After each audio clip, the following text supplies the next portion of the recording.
जैसा कि हम लोग कल की क्लास में देखे थे, भारतीय संविधान एक अनवरत अध्ययन की सीरीज के संबंध में चर्चा पर चर्चा शुरू की गई थी कि हम लोग एक अनवरत कार्यक्रम के रूप में संविधान को उसको क्रमशः संचालित करने का कार्य करेंगे। भारतीय संविधान के ढांचे या प्रारूप पर संक्षिप्त में चर्चा की गई थी और कल हम लोगों ने चर्चा किया था कि संविधान के संपूर्ण अध्ययन के लिए, संविधान के संपूर्ण अध्ययन के लिए 3 महत्वपूर्ण आयामों पर ध्यान देना होगा। नंबर 1 संवैधानिक इतिहास, दूसरा आयाम था संविधान संकलन,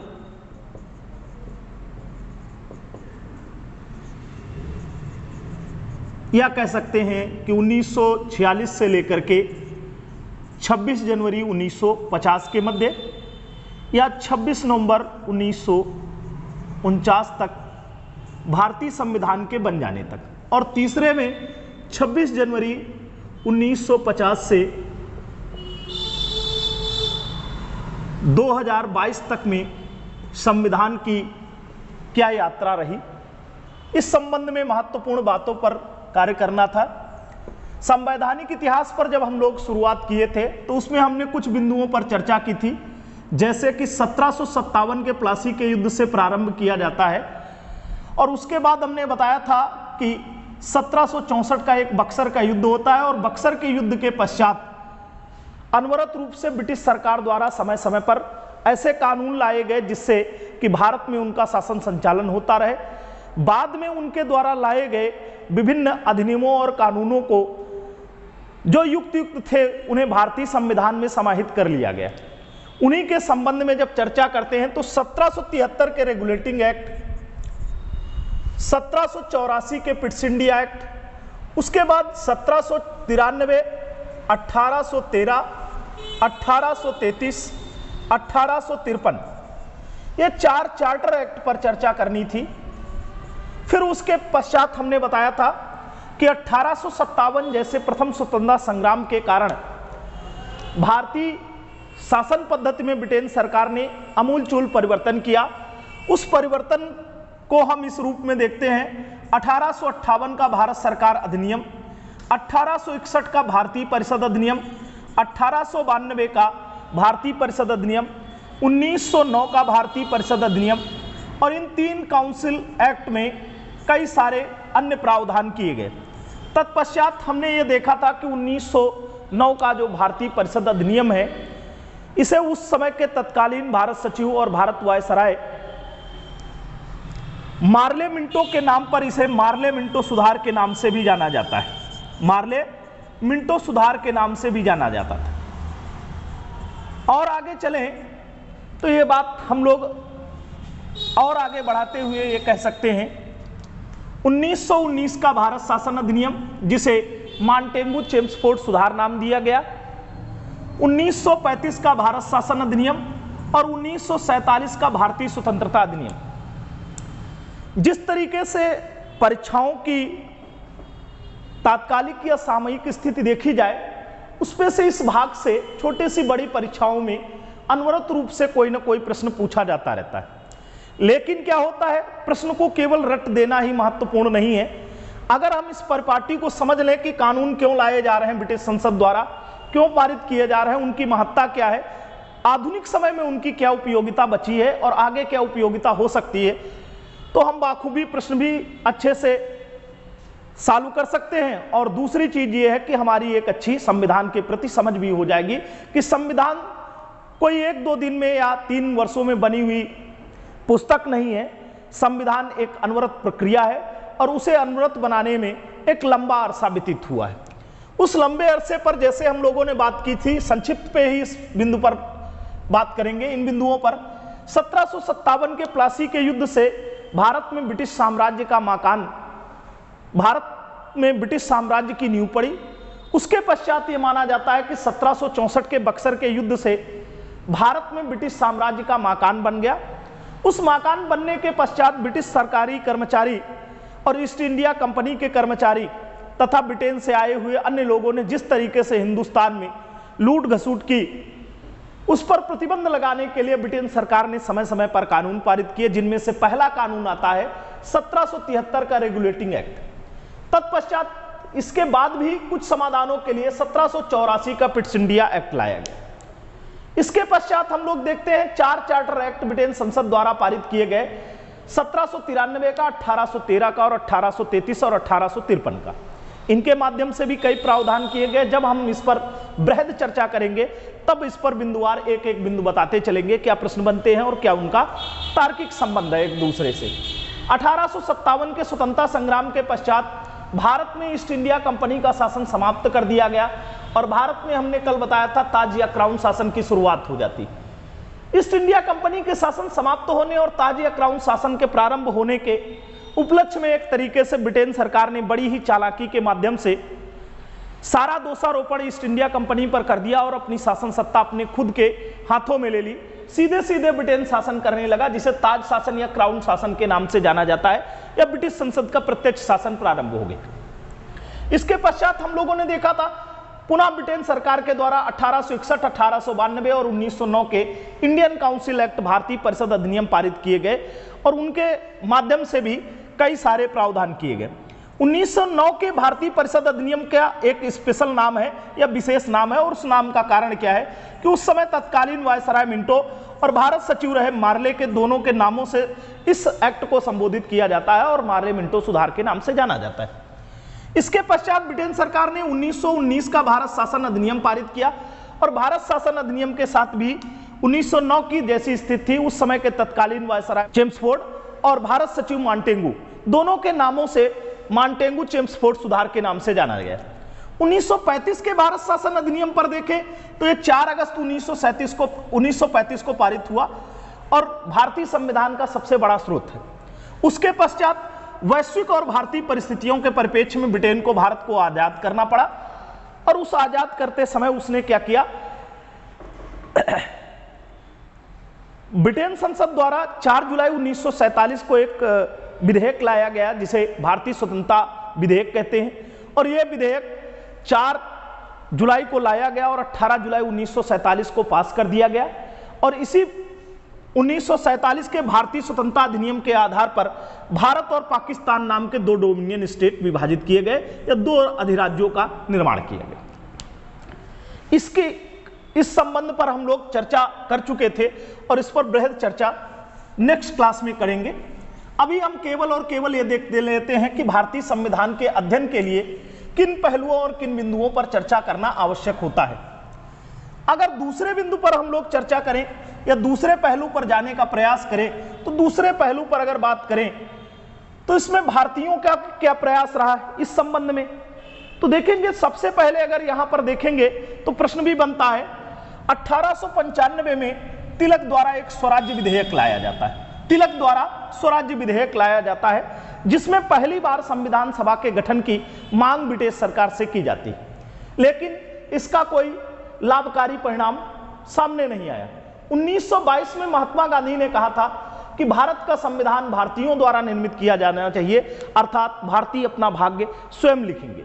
इस पर पार्टी को आगे बढ़ाते हुए अगर आप देखेंगे तो 1934 में पंडित जवाहरलाल नेहरू ने ब्रिटिश सरकार से संविधान सभा की स्पष्ट मांग की थी। फिर और आगे बढ़कर के चलते हैं तो 1939 में द्वितीय विश्व युद्ध शुरू हो जाने के कारण ब्रिटेन सरकार को पुनः उस युद्ध में भारत के सहयोग की आवश्यकता थी और उसने उसी स्थिति को देखते हुए 8 अगस्त 1940 को तत्कालीन वायसराय लॉर्ड लिथगो ने एक प्रस्ताव पेश किया था जिसे अगस्त प्रस्ताव के नाम से जाना जाता है। इस अगस्त प्रस्ताव में क्या किया गया था, इस अगस्त प्रस्ताव में कहा गया था कि युद्ध की समाप्ति के पश्चात हम लोग भारतीय संविधान सभा का गठन करेंगे, लेकिन इसका भारतीय मुस्लिम लीग और भारतीय राष्ट्रीय कांग्रेस ने उस समय इसका विरोध किया और इसके पश्चात क्या हुआ कि युद्ध लंबा खिंचता गया और ब्रिटेन सरकार फिर मजबूरन क्या करती रही, ब्रिटेन सरकार को मजबूरन 1942 में क्रिप्स मिशन भारत भेजना पड़ा। क्रिप्स मिशन भारत आया तो इसमें अध्यक्ष जो रखे गए वो सर स्टेफोर्ड क्रिप्स थे और 2 इसके सदस्य थे, एबी अलेक्जेंडर और लॉर्ड पैथिंग लॉरेंस। लेकिन क्रिप्स मिशन पर भी क्या किया गया, क्रिप्स मिशन की भी प्रतिक्रिया उल्टी हुई और इसे भारत में स्वीकार नहीं किया गया। तत्पश्चात युद्ध चलता रहा और 1945 में ब्रिटेन के प्रधानमंत्री चर्चिल युद्ध तो जीत गए, लेकिन वहां हुए चुनाव में हार गए और वहां पर लेबर पार्टी सत्ता में आई। लेबर पार्टी सत्ता में आने पर क्लीमेंट अटली प्रधानमंत्री बने और उन्होंने अपनी कैबिनेट स्तर के 3 व्यक्तियों को भारत भेजा और उन्हीं 3 कैबिनेट स्तर के व्यक्तियों या कैबिनेट स्तर के मंत्रियों के कारण 1946 में एक मिशन आया जिसे कैबिनेट मिशन के नाम से जाना जाता है। इस कैबिनेट मिशन और क्रिप्स मिशन में आने वाले व्यक्ति वही थे, केवल और केवल अध्यक्षों का परिवर्तन हुआ। जैसे क्रिप्स मिशन में सर स्टैफोर्ड क्रिप्स थे अध्यक्ष और एबी अलेक्जेंडर और लॉर्ड पैथिक लॉरेंस सदस्य थे। इस कैबिनेट मिशन में क्या किया गया, अध्यक्ष बना दिए गए लॉर्ड पैथिक लॉरेंस और सर स्टैफोर्ड क्रिप्स और एबी अलेक्जेंडर सदस्य बन गए। इस क्रिप्स मिशन के द्वारा ही भारत में एक संविधान सभा के गठन का प्रावधान किया गया। 1946 में कैबिनेट मिशन की सिफारिश पर या संस्तुतियों पर सिफारिश पर भारत में एक संविधान सभा का गठन किया गया और इस संविधान सभा ने लगभग 3 वर्षों में भारतीय संविधान तैयार किया। यह कहानी या एक चरणबद्ध प्रारूप हम दूसरे चरण में पढ़ सकते हैं। यहां से भी प्रत्येक स्तर की प्रतियोगी परीक्षाओं में प्रतियोगी छात्रों से प्रश्न पूछे जाते हैं। यहां पर देखेंगे प्रत्येक अधिनियम में एक तरीके से बढ़ता हुआ स्तर है जो संविधान सभा के गठन और भारतीय संविधान के निर्माण की प्रक्रिया में एक सीढ़ी की तरह कार्य करता है।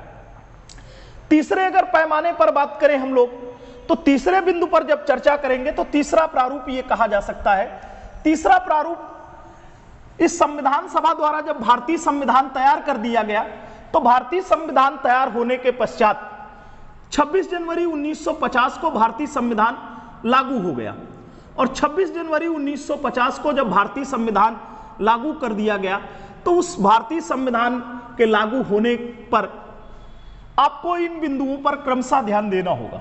सर्वप्रथम प्रस्तावना या उद्देशिका।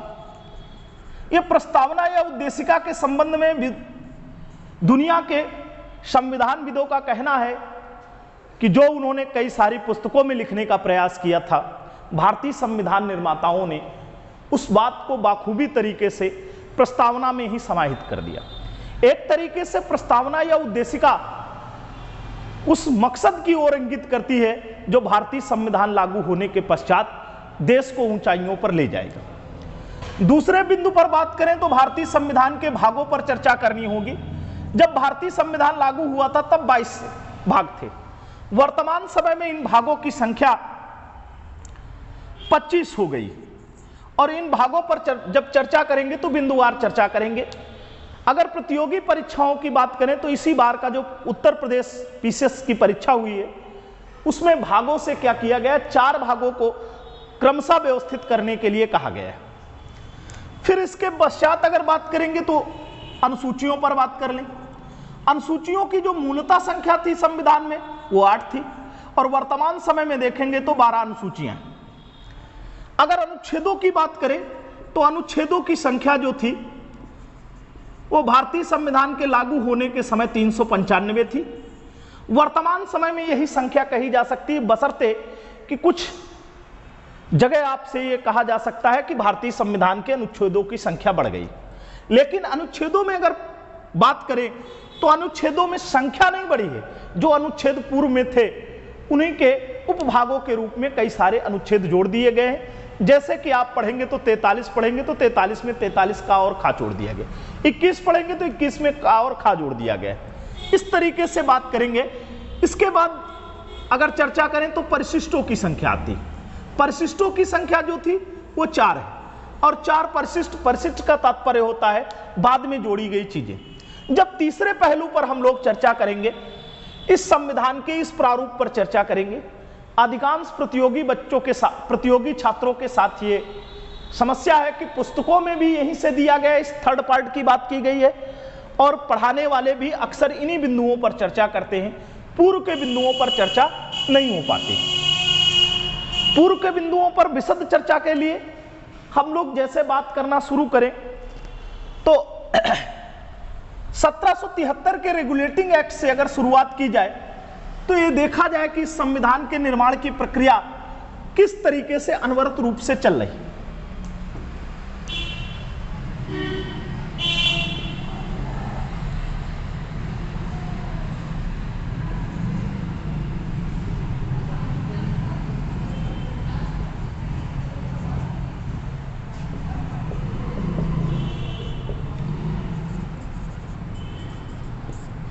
अंग्रेजों ने भारत में अपनी 3 प्रेसिडेंसियां व्यवस्थित की थी और इन 3 प्रेसिडेंसियों के माध्यम से उनका शासन संचालन होता था और प्रत्येक प्रेसिडेंसी में उन्होंने एक एक गवर्नर की नियुक्ति कर रखी थी। लेकिन 1773 के रेगुलेटिंग एक्ट तक आते आते यह हो चुका था कि बंगाल प्रेसिडेंसी धन और बल में महत्वपूर्ण होने के कारण बंगाल के गवर्नर को गवर्नर जनरल बना दिया गया और जब बंगाल के गवर्नर को गवर्नर जनरल बना दिया गया तो उसी के माध्यम से अन्य प्रेसिडेंसियों को भी गवर्न करने का प्रावधान हो गया। अगर यहां पर देखें तो महत्वपूर्ण बात यह है कि जब 1757 का प्लासी का युद्ध हो रहा है तो रॉबर्ट क्लाइव जो एक क्लर्क के रूप में भारत आया था ईस्ट इंडिया कंपनी में, उसकी कहे कूटनीतिक या चालाकी के माध्यम से उसने क्या किया, बंगाल के नवाब सिराजुद्दौला को पराजित किया। जो युद्ध प्लासी नामक मैदान में 23 जून 1757 को होता है और इस युद्ध में पराजय के पश्चात उन्होंने बंगाल में एक कठपुतली नवाब की नियुक्ति कर दी और उस कठपुतली नवाब के रूप में उन्होंने मीर जाफर को नियुक्त किया। मीर जाफर को नियुक्त करने के पश्चात ईस्ट इंडिया कंपनी और उसके कर्मचारियों ने अनवरत रूप से लूट घसूट और ज्यादा से ज्यादा धन संचय का प्रयास किया। इसका नतीजा हुआ कि ब्रिटेन सरकार को जब ये बात पता चली और उसने सोचा कि ईस्ट इंडिया कंपनी के सुचारू संचालन के लिए क्या प्रावधान करने आवश्यक हैं, तब उसने ब्रिटिश संसद से एक एक्ट पारित किया जिसे 1773 का रेगुलेटिंग एक्ट कहते हैं। उस 1773 के रेगुलेटिंग एक्ट से जब शुरुआत करेंगे, 1773 के रेगुलेटिंग एक्ट पर चर्चा करें तो हम 3 बिंदु मुख्य रूप से रख सकते हैं जो प्रतियोगी परीक्षाओं के दृष्टिकोण से महत्वपूर्ण है। जिसमें पहली बात यह की गई कि 1773 के रेगुलेटिंग एक्ट के तहत बंगाल गवर्नर को बंगाल का गवर्नर जनरल बनाया जाता है। यह 1773 के रेगुलेटिंग एक्ट से प्रावधान कर दिया गया कि जो बंगाल का गवर्नर होगा बंगाल का गवर्नर जनरल होगा। यहां पर यही बात पूछी जाती कि पहला बंगाल गवर्नर जनरल कौन बना, तो वारेन हेस्टिंग्स को पढ़ते हैं आप लोग। हेस्टिंग्स 2 नाम से हैं, एक लॉर्ड हेस्टिंग है, एक वारेन हेस्टिंग्स है।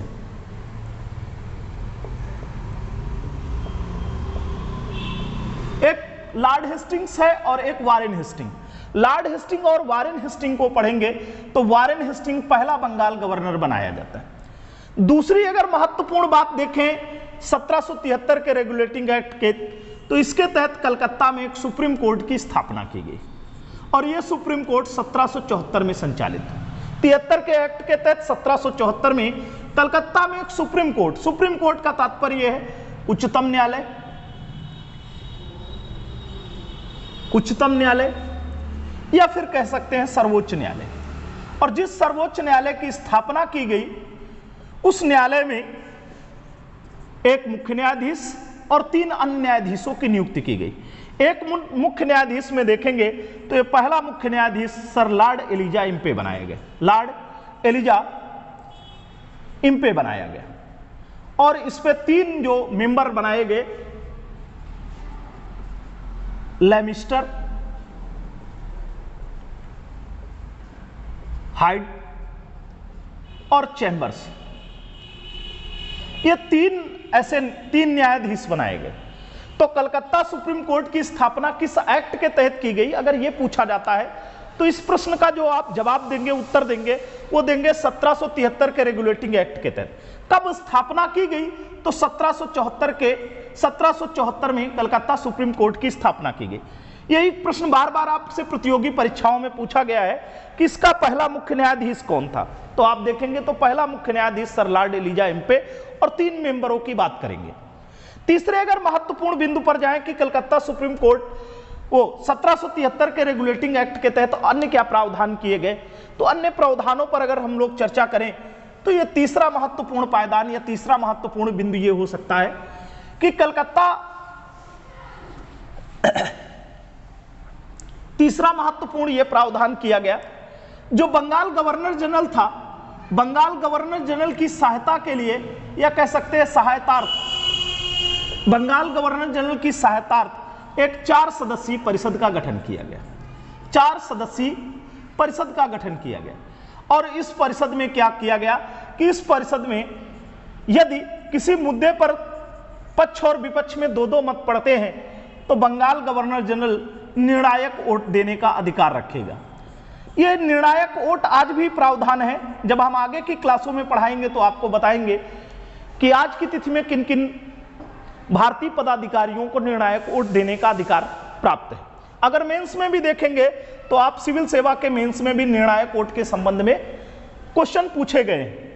इन बिंदुओं पर चर्चा हम आगे करेंगे, केवल यही महत्वपूर्ण बात कर लेते हैं कि 1773 के रेगुलेटिंग एक्ट पे 3 ही बिंदुओं पर अगर चर्चा करें तो पहला बिंदु यह है कि बंगाल गवर्नर को बंगाल गवर्नर जनरल बनाया गया। दूसरे बिंदु पर अगर बात करें तो कलकत्ता सुप्रीम कोर्ट की स्थापना की गई, जिसमें एक मुख्य न्यायाधीश और 3 अन्य न्यायाधीश बनाए गए। तीसरे महत्वपूर्ण बिंदु पर चर्चा करें तो बंगाल गवर्नर जनरल की सहायतार्थ एक 4 सदस्यीय परिषद का गठन किया गया। उस 4 सदस्यीय परिषद में यह पक्ष और विपक्ष 2-2 की वोटिंग करते हैं, बराबर के वोटों पर रहते हैं, तो निर्णायक वोट देने का अधिकार बंगाल गवर्नर जनरल को प्राप्त हो गया। इसके बाद अगर देखेंगे तो इस एक्ट के द्वारा बंगाल में लूट घसूट पूरी तरीके से रुकी नहीं, और इसका नतीजा हुआ कि लगभग 11 वर्षों के पश्चात पुनः एक अधिनियम ब्रिटिश सरकार द्वारा पास किया गया, जिसे हम लोग 1784 के पिट्स इंडिया एक्ट के नाम से जानते हैं। और इसमें जो पिट नाम आ रहा है 1784 का पिट्स इंडिया एक्ट, इस पिट्स इंडिया एक्ट पर यदि चर्चा करें तो इस पर 2 ही महत्वपूर्ण पहलू बनते हैं। पहला महत्वपूर्ण बिंदु यह है कि जो बंगाल गवर्नर जनरल था, इसकी सहायतार्थ जो परिषद बनाई गई थी, उस परिषद के सदस्यों की संख्या 4 रखी गई थी। ये 4 से घटा करके परिषद के सदस्यों की संख्या 3 कर दी गई। यह महत्वपूर्ण प्रश्न पूछा गया है कि बंगाल गवर्नर जनरल के परिषद के सदस्यों की संख्या 4 से घटा करके 3 किस वर्ष की गई, तो आपका सीधा सा आंसर होना चाहिए 1784 का पिट्स इंडिया एक्ट। कौन सा एक्ट? Pitt's India act. दूसरे महत्वपूर्ण पहलू पर अगर बात करें तो भारत में ईस्ट इंडिया कंपनी के शासन के प्रशासनिक कोर को देखने हुए, प्रशासनिक कोर के संचालन के लिए, प्रशासनिक गतिविधियों के संचालन के लिए एक बोर्ड ऑफ कंट्रोल की स्थापना कर दी गई। बोर्ड ऑफ कंट्रोल या नियंत्रक मंडल हिंदी में बोलेंगे, नियंत्रक मंडल की स्थापना की गई। तो बोर्ड ऑफ कंट्रोल की स्थापना या नियंत्रक मंडल की स्थापना ईस्ट इंडिया कंपनी के प्रशासनिक गतिविधियों के संचालन हेतु की गई। इस बोर्ड ऑफ कंट्रोल की स्थापना जो की गई वो 1784 के पिट्स इंडिया एक्ट द्वारा की गई। आपसे इन्हीं 2 बिंदुओं पर ही अधिकांश प्रश्न बार बार पूछे गए।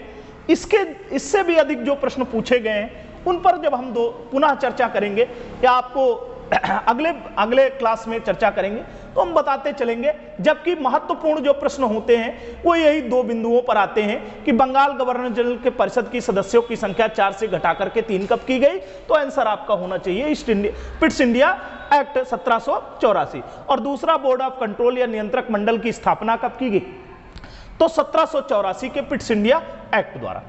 अब इसके बाद देखेंगे तो ब्रिटेन में बदलते परिस्थितियों के कारण एक ये मांग उठना शुरू हो गई कि केवल और केवल ईस्ट इंडिया कंपनी ही भारत के साथ व्यापार क्यों कर सकती है। इस बिंदु को ध्यान रखते हुए ब्रिटिश संसद ने 4 चार्टर एक्ट पास किए, और 4 जो चार्टर एक्ट हैं वो आप देखेंगे तो सब पे 20-20 वर्ष का अंतराल। इस पर आपको बहुत ज्यादा रटने की कोई जरूरत नहीं है। अगर आप इतना क्रम देख लेंगे, 1793 का चार्टर एक्ट, 20 वर्ष जोड़ देंगे प्लस 20 कर देंगे तो 1813 का चार्टर एक्ट, 1813 पे अगर 20 प्लस कर देंगे तो आप 1833 का चार्टर एक्ट देख लेंगे। 1833 में अगर 20 प्लस कर दें तो आप 1853 के चार्टर एक्ट पर पहुंच जाते। इन 4 चार्टर एक्टों के माध्यम से क्या किया गया, तो इस पर कुछ महत्वपूर्ण बिंदुओं पर ही प्रश्न पूछे गए। जैसे 1793 का चार्टर एक्ट देखेंगे तो इस पर 3 बिंदु आपको ध्यान रखने चाहिए। उन 3 बिंदुओं में पहला बिंदु यह है कि पहला चार्टर एक्ट ब्रिटिश संसद द्वारा कब पारित किया गया, तो आंसर आपका होना चाहिए 1793 का चार्टर एक्ट। दूसरे बिंदु पर अगर बात करें तो 1793 के चार्टर एक्ट द्वारा कंपनी के व्यापारिक एकाधिकारों को, ईस्ट इंडिया कंपनी के व्यापारिक एकाधिकारों को 20 वर्षों के लिए बढ़ा दिया गया। ये दूसरा बिंदु हो जाएगा। और तीसरे बिंदु पर अगर इस पे चर्चा करें तो भी जो पूर्व में आपने देखा है 1784 के पिट्स इंडिया एक्ट पर, तो पिट्स इंडिया एक्ट 1784 के पिट्स इंडिया एक्ट के तहत जो बोर्ड ऑफ कंट्रोल की स्थापना की जा रही, उस बोर्ड ऑफ कंट्रोल या नियंत्रक मंडल के सदस्यों का वेतन भारतीय राजकोष से दिए जाने का प्रावधान कर दिया गया। 1813 के चार्टर एक्ट पर बात करें तो इस पर आप 2 या 3 पहलुओं पर यहां पर महत्वपूर्ण बिंदु देख सकते हैं और उन्हीं पर प्रश्न आते हैं, वही महत्वपूर्ण कार्य किए गए। जब ये मांग ज्यादा उठने लगी ब्रिटेन में कि ईस्ट इंडिया कंपनी को ही व्यापारिक एकाधिकार क्यों प्राप्त है, अन्य लोग भी व्यापार भारत में करने या पूर्वी देशों के साथ व्यापार करने के लिए जाने चाहिए, तब ब्रिटिश संसद ने क्या किया, कंपनी के व्यापारिक एकाधिकार को आंशिक रूप से समाप्त कर दिया। अब इस आंशिक का तात्पर्य क्या है, आंशिक रूप से व्यापारिक एकाधिकार को समाप्त कर दिया। आंशिक रूप से जिस व्यापारिक एकाधिकार को समाप्त कर रहे हैं, इसका मतलब जिन पे ज्यादा बेनिफिट था, ज्यादा लाभ था, अफीम का, चाय का और चीन के साथ व्यापारिक एकाधिकार अभी भी ईस्ट इंडिया कंपनी के पास ही बने रहे। तो व्यापारिक एकाधिकारों को समाप्त तो किया, लेकिन आंशिक रूप से समाप्त किया गया 1813 में। और अगर पूछ ले पूर्ण रूप से कब समाप्त किया गया, तो पूर्ण रूप से समाप्त किया गया 1833 में। ये 2 महत्वपूर्ण बिंदुओं को, इसको अगर थोड़ा सा तार्किक रूप से पूछ लिया जाए कि अफीम का, चाय और चीन के साथ व्यापारिक एकाधिकार ईस्ट इंडिया कंपनी के कब समाप्त किए गए, तो आप आंसर बता सकते हैं 1833 में। अर्थात 1813 के चार्टर एक्ट द्वारा ये 3 व्यापारिक एकाधिकार ईस्ट इंडिया कंपनी के पास बनाए रखे गए, क्योंकि ईस्ट इंडिया कंपनी को ही ज्यादा बेनिफिट प्राप्त होता रहे। इसके पश्चात अगर देखेंगे आप दूसरे महत्वपूर्ण बिंदु पर 1813 में, तो क्या किया गया, इसमें ईस्ट इंडिया कंपनी को यह आदेश दिया गया, कहा गया कि वो प्रतिवर्ष 1 लाख रुपया खर्च करे भारतीयों की शिक्षा पर।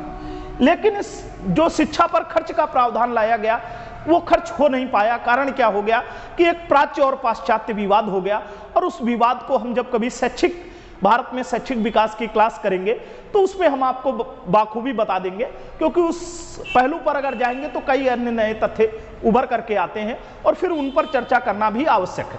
तो केवल और केवल यहां बात कर लेते हैं कि ईस्ट इंडिया कंपनी को 1 लाख रुपए खर्च का प्रावधान किया गया, लेकिन यह खर्च हो नहीं पाया। तीसरे बिंदु पर अगर बात करें तो इसके द्वारा क्या किया गया, जो ईसाई मिशनरी थी, ईसाई मिशनरियों को भारत में प्रचार प्रसार और धन संपत्ति इकट्ठी करने के छूट दे दी गई।